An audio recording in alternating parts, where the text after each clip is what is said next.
What's going on, guys? It is Jake. I was not planning on making a video, but I have an hour to spare, and I'm just bored right now. So I'm gonna make a video, and I got somewhere I gotta go. But I got an hour to spare, so I was like, I might as well, read more, contribute, if you will.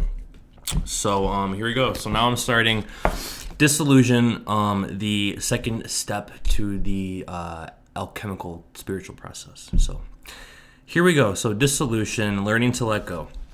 Two fish swim in our sea. Hidden in the dark recesses of the scorched matter and ashes that remain after calcination is a weak essence, the tiny spark of the true self. It is with that tiny essence that the alchemist plans to work, but in order to completely free the spark of light from its prison in matter, there must be a further breakdown of the material. As accomplished through dissolution, the addition of water or solvent to the calcined powder, which represents the remains of the personality. To the astonishment of the ancient experimenters, solid powder disappeared into a solvent as if it had been returned to its original undifferentiated state, and they saw this process as a return to the womb for rebirth. The goal of dissolution is to immerse and dissolve the ego in the murky water of the unconscious, which the alchemist refers to in their code phrase, the water which does not wet the hands. They also called it the alkahest, which is the universal solvent, or the elixir, which literally means from the ashes. The idea is to clean up the murky depths within so that we can work with only the two great fish that remain when all else is dead and gone. These two fish, soul and spirit, are shown in alchemical drawings swimming in opposite directions in the sea of the unconscious, pulling against each other as spirit longs to return to its home in the sky, and soul hugs the bottom, having fallen in love with the delights of matter. The ultimate goal is to pluck these two fish from the unconscious and bring them to the surface together as one, and the cleared world of the personal ego is the first to be sacrificed in order to do this. For someone with a well-developed ego, dissolution can be a frightening experience. The purpose is to reveal what we try most to conceal, our souls. To expose the soul requires letting go of control, breaking habits, allowing feelings to flow, and not hiding from emotions. Those buried emotions include our deepest pains and our greatest fears, and that powerful combination can produce some frightful monsters. Yet all the monsters confronted during dissolution are illusions, products of our own mental landscape. Nevertheless, the ego feels that unless it keeps strict control, all the monsters it hid away so carefully will suddenly break loose and overwhelm it. On the other hand, someone with a less developed ego might find the experience of dissolution blissful, which can be even more dangerous.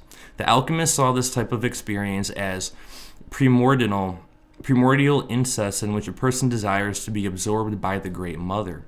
Those experiencing such regressive self-dissolution run the gamut from saints to drug addicts. It happens whenever someone lets themselves surrender totally into the pleroma of the unconscious.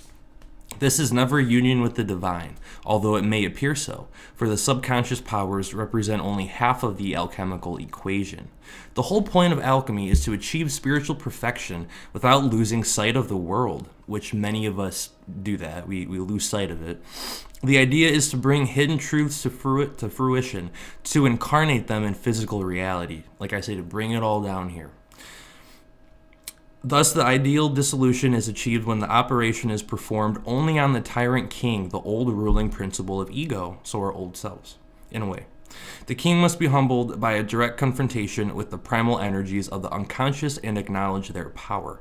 One of the most noticeable effects of dissolution in a person is the withdrawal of the ego's projections.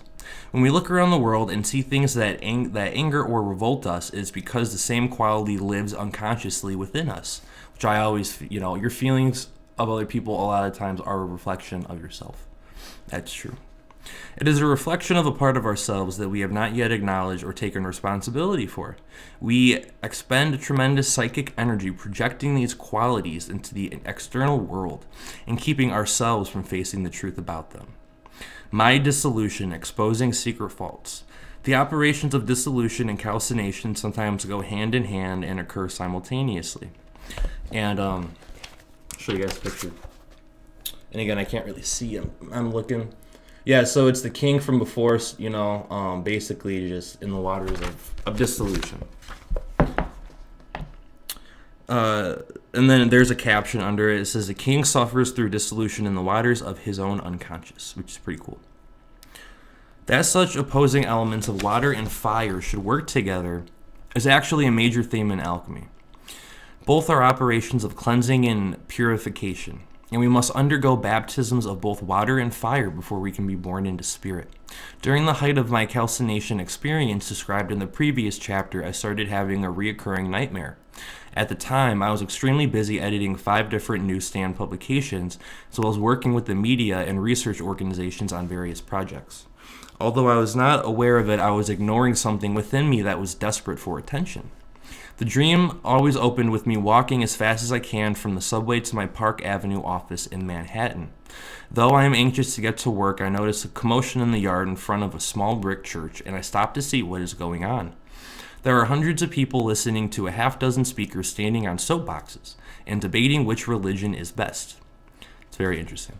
Among them, and totally ignored by the crowd, is a small boy also standing on a soapbox, but he's telling everyone to go home, that they do not belong there. He keeps screaming, don't listen to them, they are not even of our religion. Though I have no idea what religion he is talking about, I admire the lad, who has the courage to speak out even when no one is listening. Once at the office, I spend the day trying to fend off new projects, but like a fool, I keep accepting them. Even on the way home, someone catches me in the elevator and talks me into teaching firemen how to put out fires. Then in the street, I am nearly run down by a hook and ladder fire engine. Where, I ask myself, is the fire? When I finally make it home, I'm exhausted, but I also have an important project there. I have this small thing in the cupboard that I am trying to save. Originally, it belonged to my parents, who kept it alive and well. But now that I have it, it's dying. I open the cupboard and take out a small cardboard cutout of me. I have enclosed it. Now imagine this as we go along. It's very interesting. I have enclosed it in clear plastic and put it in some honey to keep it nourished. Suddenly, I realize to my horror that I have taped the edges of the plastic all the way around. The cardboard figure is not getting any air. I have had it sealed like this for some time because the tape has yellowed and is difficult to remove. Once I get it all off, I carefully peel back the plastic from the cutout, which is limp and disintegrating. The cardboard man is faded white and very dead looking, and I frantically try to bring him back to life. I move him around a little. He starts to breathe. Then his eyes open halfway and he just stares at me plaintively. The little man is very weak because the honey is crystallized, and he is all dried out inside. I rush to revive him. The cardboard is frayed and decayed around the edges, so I decide to trim it off. I'm trimming the fragile figure with scissors that are too large, and am in such a hurry that I cut off some of his tiny fingers. Next, I slice through one of his arms, and it falls into my lap. I realize I'm cutting too fast, but I can't stop. Finally, I sever his head. In my haste to save him, I have destroyed this helpless little man. That's kind of funny. After the dream, I would wake up in a state of fear and confusion, as if I had really decapitated someone I cared about. With only minor variations, the nightmare kept coming back every few months, and each time I woke, I was just as upset. Sometimes I was in such a state that tears welled up in my eyes and I cannot go back to sleep. On 3 separate occasions while I was on the road in different cities, I had the dream and awoke in the middle of the night in my motel room. The first time, I felt compelled to read a Gideon Bible that was lying open on the nightstand. The next time, I saw a folded wad of pages containing the same passage in the Holy Book. The third time, I took the Bible from a drawer and opened it at random to a food-stained page. All 3 times, the same page was open before me. So synchronicities. It was page 616, the concluding lines to Psalm 19, which I later learned was considered the alchemical psalm. So that's awesome.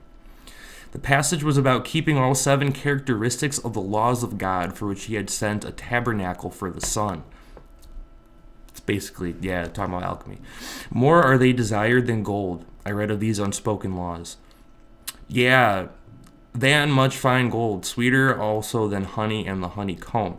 Moreover, by them is thy servant warned, and in keeping of them there is great reward. Who can understand his errors? Cleanse thou me from secret faults. Keep back thy servant from presumptuous sins. Let them not have dominion over me. Then shall I be upright, and I shall be innocent from the great transgression. What were the secret faults of my soul and presumptuous sins of my ego? Had I committed the great transgression and given up the magic I once saw in the world? I was not conscious of these sins in me, but I knew that the psalm was somehow pointing its finger at me and describing the eerie process I was going through at the time. Through these unexplainable synchronicities, I realized that I had brought something back from my nightmares that had its own separate existence. I was not an especially religious person at the time, and it is hard to explain the sense of dread I felt when I realized that something so irrational was happening to me. The worst part was being caught up in a process I knew nothing about. A persistent dissolution was taking place inside me without being able to control it or even describe it, and it continued until I left New York. Gradually, in the parched landscape of Nevada, I began to infuse my soul with the fresh air of spirit, and finally succeeded in bringing the little man inside me back to life. And I vowed to someday transform that flimsy cardboard figure into a solid presence that no one, including myself, could deny. So, working with water. Psychiatrists Herbert Silberer and Carl Jung were the first to notice the striking similarities between the processes depicted in the drawings of medieval alchemists and the dream imagery reported by people in psychological therapy. That's very interesting. Since then, those same alchemical images have been documented in witnesses to paranormal phenomena, as well as in persons undergoing a variety of mystical revelations that range from psychedelic visions to near-death experiences. Images of dissolution include tears, acid, syrupy fluids, menstruation, dissection, breaking apart, washing streams, floods, orgies, and intoxication. Alchemical engravings at this stage depict the king or queen sitting in a bath or drowning in a river, looking into a mirror, decaying or melting away, and being devoured or cut to pieces. There are also depictions of poisonous toads, fish, whales, and confrontations with stags, hiding in forests or rabbits diving down holes, as well as basilics, which are winged serpents, and horrifying monsters guarding secret treasures. Dissolution is sometimes exemplified by pictures of the sun and moon, surrounded by total darkness with a white bird descending from the sky. The tarot image of dissolution is the naked queen, who represents lunar consciousness and the feminine soul of the alchemist. The common theme in all these images is the alchemical element of water. One modern example of how our minds work with images of water is the dream of a middle-aged man who had to confront a life-threatening surgical procedure. At the same time, his marriage and career were falling apart. World life is seen as in a great bowl, he described the opening of his dream. Then there's a huge flood, something like a dam lets loose and everything is overwhelmed. It is a cataclysm, a catastrophe of huge proportions, and all is washed away in the rising waters. We flee before the deluge, and some of us escape. Then it seems as if we are in a new era. This is world life seen inside a great sphere. There are many levels connected by staircases, ramps, etc., all around an open center. Apartments and living spaces are part of the outer wall. Before it was night, now it is day. In the middle, all is earth. It is a thick layer covering over the water. This man's dream carries with it all the power and promise of the element of water to wash away existing mental structures and establish a new, more centered and balanced environment. It is an expression of the great flood, God's cleansing deluge that wipes away all falsity. Much of the apparatus used in alchemical operations with water were invented by a Jewish alchemist who lived sometime before 100 BCE. Her name was Maria Prophetessa, and she was known for her ability to combine the practical with the mystical aspects of the work. Zosimos, a highly respected Greek alchemist living in Egypt in the 3rd century, credits all his alchemical knowledge to Maria. In his manuscripts, he portrayed alchemy as discipline guided by dreams and visions, and he taught that metals could be turned into gold in a process combining death and resurrection. In many ways, Maria Prophetessa is the female counterpart to Hermes, and according to legend, she was really Miriam the prophetess, sister of Moses. It's interesting. To whom Hermes gave the emerald tablet for safekeeping. And what was I saying earlier? That's weird. It's been hours. I was saying the emerald tablet reminds me kind of like the 10 Commandments. And then boom, right here, Moses. So that's cool. Maria's emphasis was always on the importance of the waters used in the dissolution and distillation phases of alchemy. Her interpretation of the Emerald Tablet revolves entirely around water.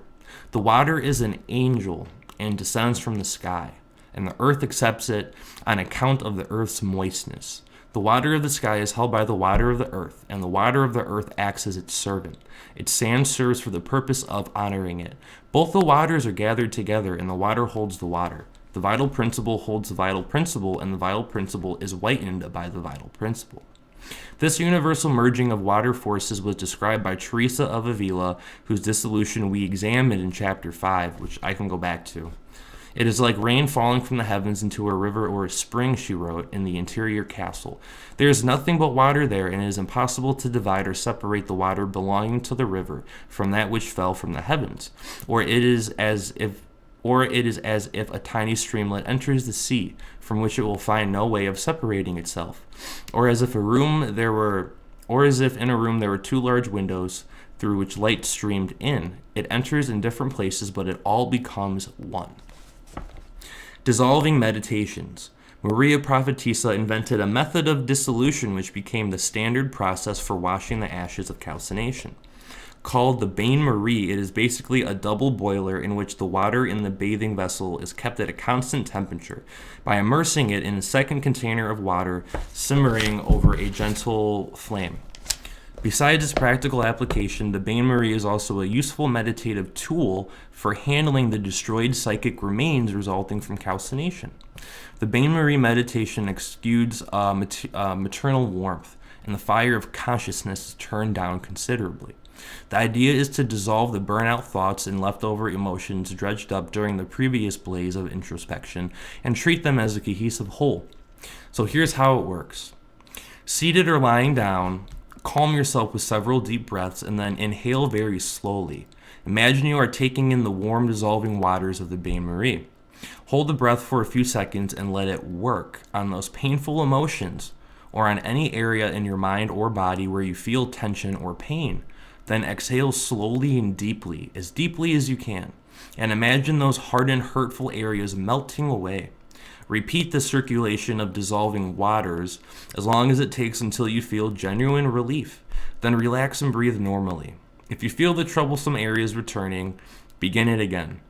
Remarkable results can be attained with this very basic exercise in just a few sessions.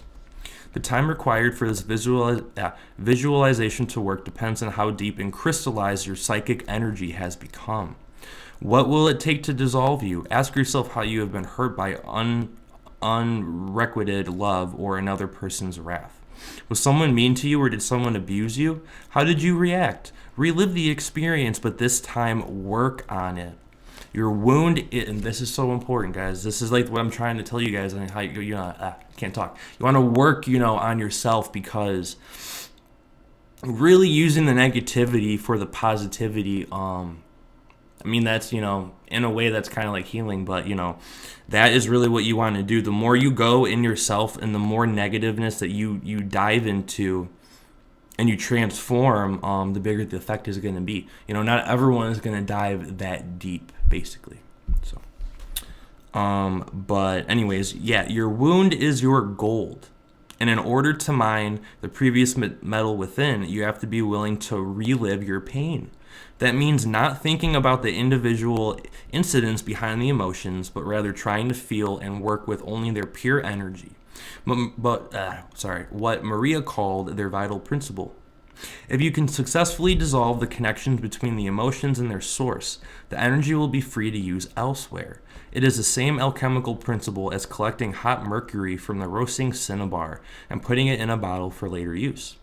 Another relevant alchemical meditation at this stage is the cibation meditation. It is based on a technique in alchemy called cibation, which is the addition of water or other fluids to the dried out matter at precisely the right moment to complete its dissolution. Psychologically, this is a sensitizing process in which painful memories and hardened reactions are dredged up and felt again with the goal of refining the emotions tied to them. In this type of meditation, we turn our consciousness inward to examine the areas of our psyche that appear the driest and most crystallized. Then we add intensified emotions and feelings to re-experience them again with the objective of breaking them down for good, Usually it is at this point that we rediscover our pain and can release the energy of crystallization by liquefying it and making it flow again under our control. So go back to your childhood and retrieve the most painful memory you can find.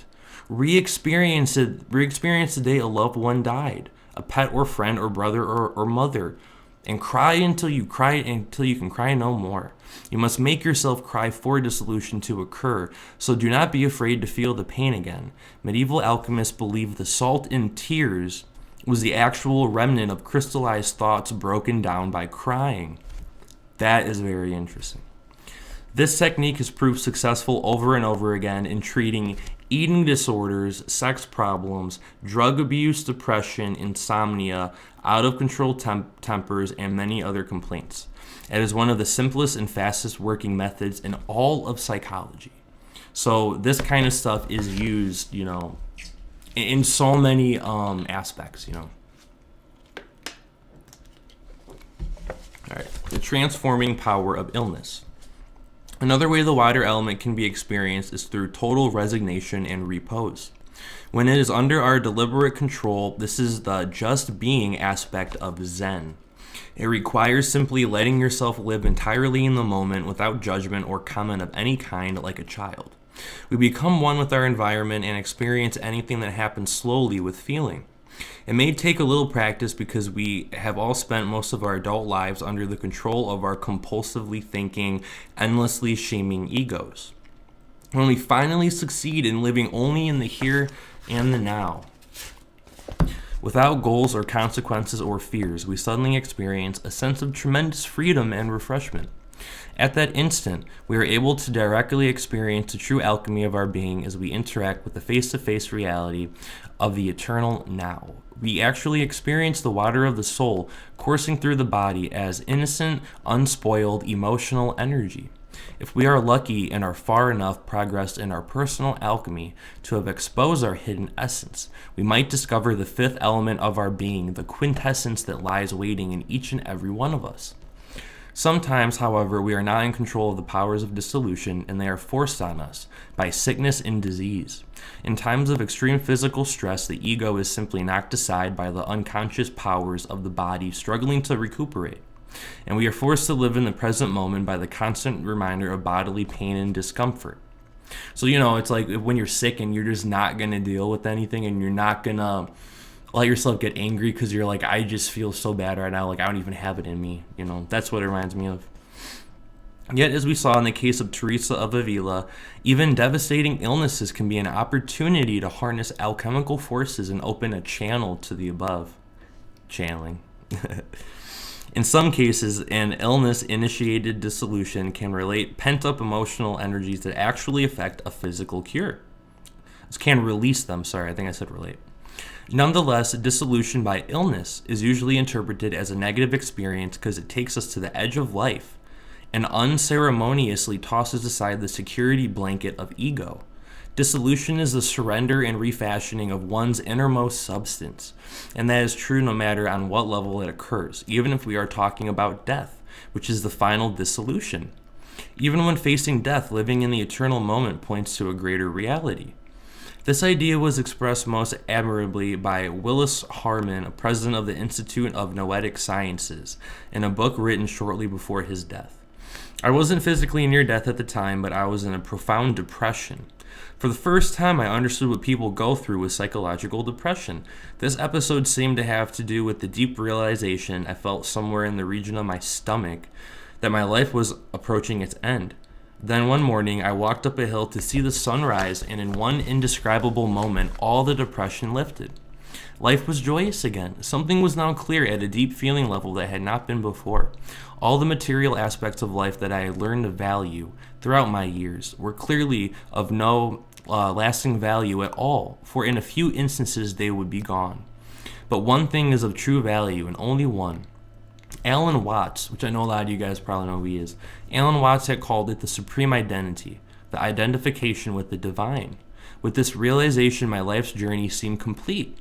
If ultimately my deepest being partakes of the divine, all the mundane trials and tribulations of my transitory bodily self become mere blips in the experience of the supreme identity. What really matters is already perfect.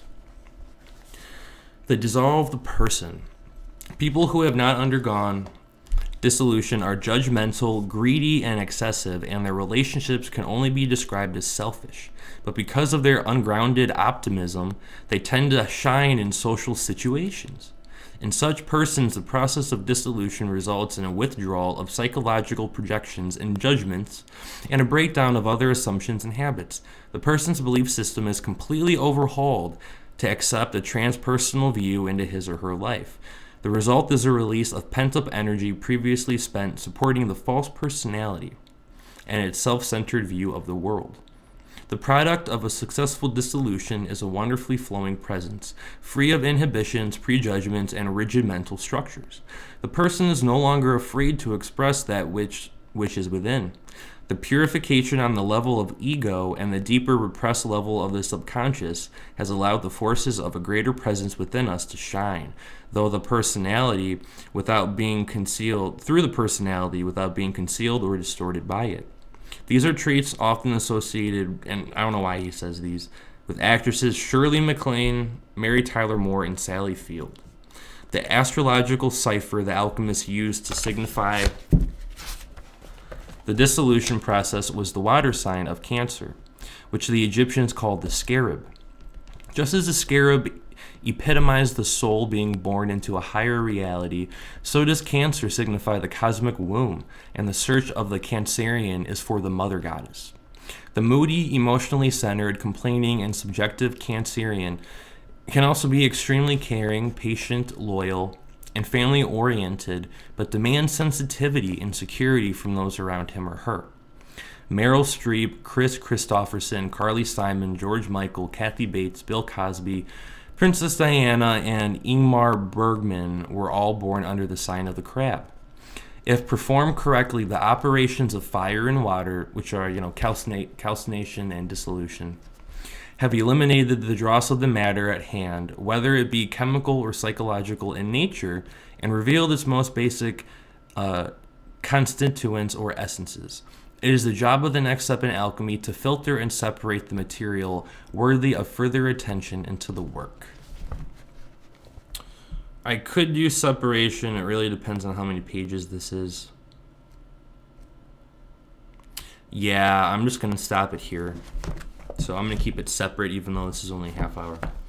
You guys are probably happy that this is like the shortest video I've made in so long. For real. Very, very short. So, hope you guys enjoyed it. Like I said, I think this stuff is very, very helpful. So, I will either tomorrow do a channeling, maybe talk about crystals and Reiki, or read this book or The Law of One. I got a bag of choices right now, so that's really cool.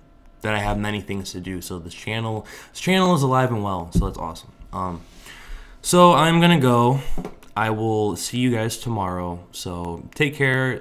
Thank you for listening. And apply all this stuff. Apply the meditations. Apply whatever visuals you were getting throughout this. And let me know how it goes. So, all right, guys. Thank you. Take care. Love y'all. Peace.